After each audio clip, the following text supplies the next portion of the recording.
SITৰ হৈ গৈছে SITয়ে খালি তেওঁলোকৰ মুখ কোৱা মতে প্ৰায় ৩,৫০০ ডকুমেণ্ট আছে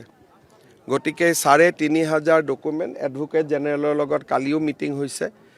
ফাইনেল কৰাৰ কাৰণে গতিকে 18 তাৰিখ লাষ্ট ডেট 6 পৰা 12 তাৰিখৰ ভিতৰত তেওঁলোকে দি দিব কাৰণ আমাক 18 তাৰিখৰ আগত আমি দিবই লাগিব কাৰণ নহলে জেলত থকা মানুহকেজনে জামিন পাই যাব সেইকাৰণে 18 তাৰিখৰ আগত আমি দিয়াটো আইনৰ মতে আমি বাধ্য